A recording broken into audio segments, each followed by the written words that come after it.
केला पाहिजे। केंद्रीय कृषी मंत्र्यांनी याच्यावर हस्तक्षेप करणं गरजेचं आहे आणि ते जर या संदर्भात जर निर्णय घेत नसेल तर आम्ही सांगतोय आमचा जो आंदोलनाचा मार्ग आम्ही स्वीकारलाय तो बियाण्याच्या बोगस बियाण्याच्या तक्रारी भरपूर आलेल्या आहे, त्याचे पंचनामे झालेले दिसत नाही आणि कृषी अधिकारी त्यांना वेगवेगळ्या पद्धतीचे उत्तर देऊन उलट त्यांना अधिक अडचण निर्माण कशी होईल अशा पद्धतीची वागणूक दिल्या जातं असे पण काही तक्रारी आहे।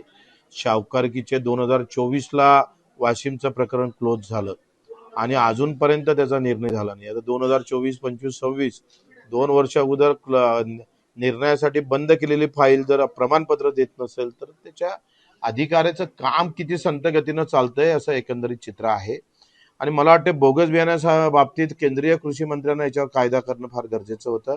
काय होतंय का आपण बोगस बियाणं आता मुख्यमंत्र्यांनी आम्ही आव्हान दिलं का त्या बुस्टर कंपनीचं आम्ही कार्यालय जाळू, त्याच्यानंतर मुख्यमंत्र्यांनी सांगितलं डीपीडीसीतून आम्ही बियाणं देऊ।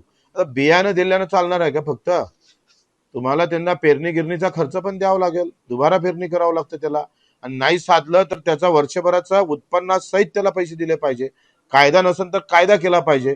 केंद्रीय कृषी मंत्र्यांनी याच्यावर हस्तक्षेप करणं गरजेचं आहे आणि ते जर या संदर्भात जर निर्णय घेत नसेल तर आम्ही सांगतोय आमचा जो आंदोलनाचा मार्ग आम्ही स्वीकारलाय तो केल्याशिवाय राहणार नाही। दुबार पेरणीला देखील शेतकऱ्याला मोठं समोर जावं लागत आहे। हा बरोबर आहे, एकतर पाऊस नाही त्याच्यामुळं आणि बियाणं बोगस आलं त्याच्यामुळं दोन्ही एकूण मरण आहे।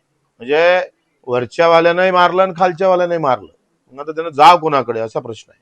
शेतकऱ्यांच्या आत्महत्या जिल्ह्यात देखील मोठ्या प्रमाणात वाढत आहे। मला वाटते दुबारा पेरणी आणि एकंदरीत जो मनपश्चाताप होतोय की बाबा आपण इतक्या कष्टानं बियाणं आणल्यावर निघत नाही, याचे परिणाम आत्महत्यावर भरपूर झालेले आहे आणि त्याला तेवढं गंभीरतेनं का घेतल्या जात नाही हा मुळातला प्रश्न आहे।